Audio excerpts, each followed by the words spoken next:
Hi everyone and welcome to Motographer channel, and this will be the last episode for my road riding trip tips. Okay, this one will be about capturing the moments, about what to record, so keep watching.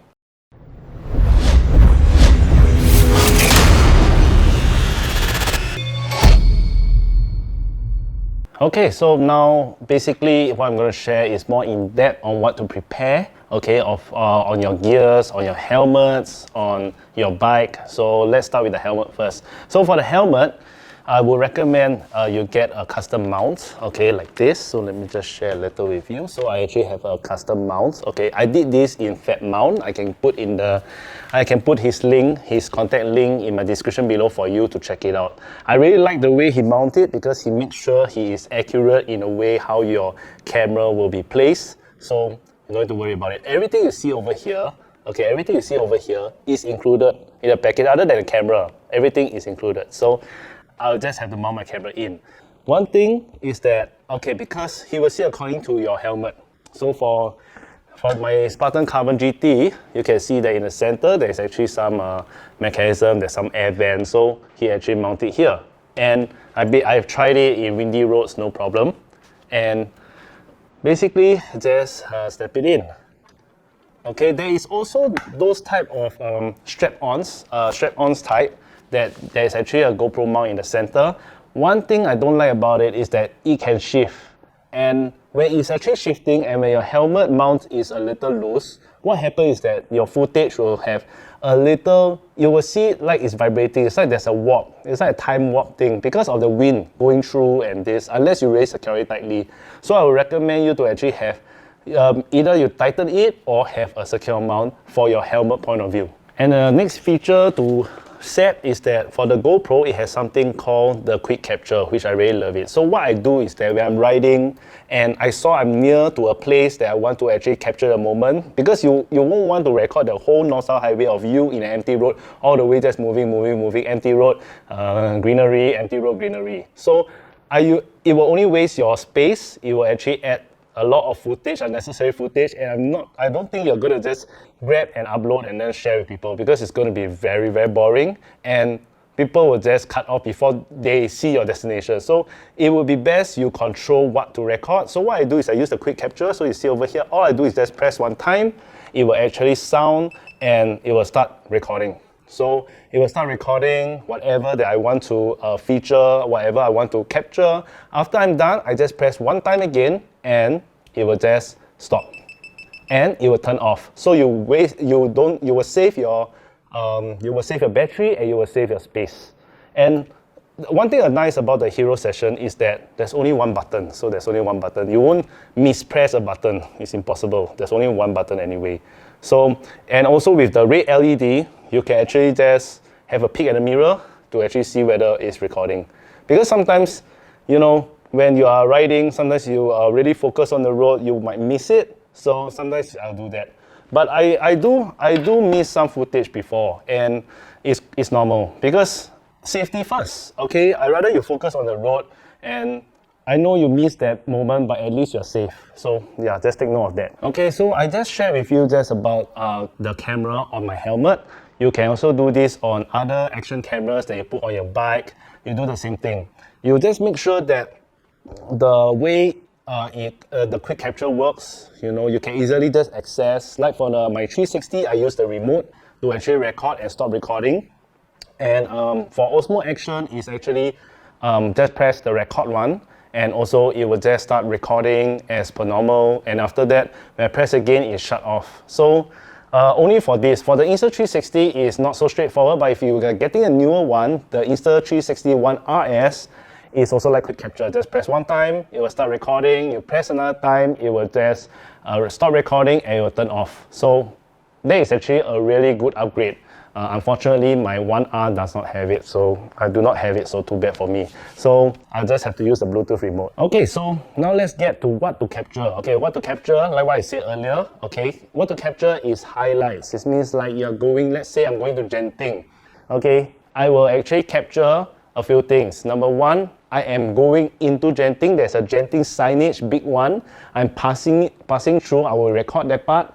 When it comes to photo taking, I'll stop at the side of the road over there, at the side of the road in front of the signage, take some photos, then just ride in all the way, okay? Because Genting signage is right below, but it will be quite a distance up. So I will just carry on recording because of the corners, the interesting corners. Then I'll just carry on. And then after, if I see it start to get boring, I will just stop for a while until I'm very close to the peak. I will start recording again. So you can see the center part might not be necessary because unless you want to record the whole thing, but you just speed up the video also can. It's really up to you. But let's say if a kind of road trip is like as per normal, it means it's all straight road or what, you know, nothing unique. You just have to stop recording until you are very close to your destination. So usually I will see around maybe after I pass through a toll before I reach the destination, or I already passed through a toll, or I see that maybe there's a massive traffic, okay? I am passing through a heavy traffic before I can get to Genting, or something like this. Then I will do recording to actually show the situation at that time, okay? Those are highlights. Those are what we call highlights, okay? Then the second thing for you to do the recording is close-up, okay? Close-up of things, of what you use, what you eat, okay? You check out all those curious stuff or souvenirs that is very unique that you're recording, or you're actually purchasing something, okay? So you can just like hold your camera, maybe it's an action camera, I just show you an example, and then after that, you know, do like the hand point of view, hey, thank you, you know, buy stuff kind of thing. More close up, okay? Everyone likes to see the scenery, but sometimes some close up will make your video more interesting. But a few, of course, if it's really nice or maybe food, you just record like 10 seconds worth of footage is enough. Okay, you don't record up to 1 minute because you don't know what to cut. So don't give yourself too much options on that. Of course, if it's really good and it's a group of friends thing, okay, maybe you can record them eating, but you know, maybe 10, 15 seconds, then that's about it. Okay, because I don't think you would like to see a video of a person eating very long, you know, especially when it's a road trip video. Other than this, there's one thing that is kind of the important tip, because it's the main purpose of your road trip, is to be present, okay? I admit I'm guilty sometimes, not sometimes, actually quite often, I tend to stick on my phone, okay? I tend to like maybe do some edit, post social media, after doing the video, and after doing that video on that day itself. And yeah, I was here with my wife at Genting, and it's like, I'm not being present, you know? It's like, I'm just going over there to show in my social media and I'm done, okay? So be present. So what I am now making sure I'm doing this is that when you go overseas, yes, you do recording, then after that you just put it aside, okay? You do some Insta story, okay, or what? You do some video, just put it aside, okay? If you want to do some Instagram story, make it a short one. Maybe just record a bit of scenario, type a caption that is short. Anyway, captions are meant to be short. Then you just put your phone aside and enjoy the moment. So I would recommend you do that. I know we are very excited. We want our friends to see what we are doing right now.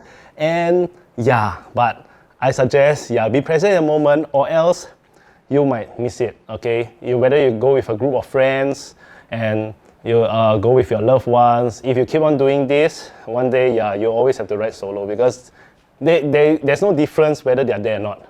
You know, they won't feel good as well. So this is a reminder for myself as well. So sometimes I've been doing that. So yeah, not good. I'll have to really work on it. And I will remind you, be present in your vacation. Okay, last but not least, editing. Yeah, I know, editing, it can be a pain in the ass. Okay, but all I can say is you have to set time for it. Okay, if you come back, you find that, hey, I don't know whether I have time, just set time for it. Okay, you can start with setting a time of 2 hours. If you find 2 hours is a lot, you start with 1 hour. Just 1 hour of editing. If that 1 hour hit, you can stop editing. Usually, I tell myself that, especially as a full-timer, it's like something that is frequent, and we got our work, and we also, there is the same thing with our leisure. So sometimes our work we can be quite tiring, so we will be quite tired after some work, and we want to edit our leisure videos, you're like a bit hesitant.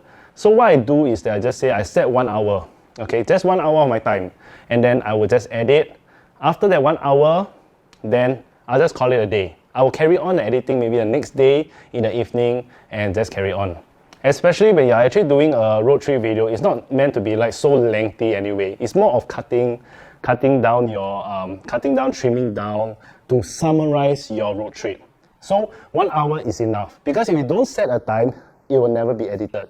And I admit, okay, I'm guilty of some backlogs that is like I still got road trips from 2017, I think 2017, 2018 that I have not compiled yet, but I got all the videos with me. So guilty, but those are my leisure road trips, and I'll definitely have to work on them very soon. So you just remember you need to set time to edit. Okay, now there is for editing software, there is now all new apps that comes with the cameras. Insta360 app come with it, GoPro also come with it, and also DJI Osmo Action, DJI app also come with it called DJI Mimo. So yeah, there are all these apps that you can actually edit on your phone. But if you want to do a bit more in-depth, then you'll be using a computer or using Premiere Pro or Final Cut. Or you can even use iMovie, which comes free with Mac, or the Movie Maker or video editor that comes with Windows 10. You also can do that. It is actually the content. It's how you just cut. And then if you want to have music for your video, I just share a link with you. Below is a free audio library from YouTube that you can use. Okay, to actually add in, to bring in some taste and some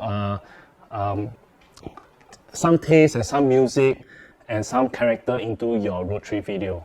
So yeah, so you can get the hang of it. For a start, okay, it will be a little scary. You'll find it like, oh my god, you know, what if people don't like my video?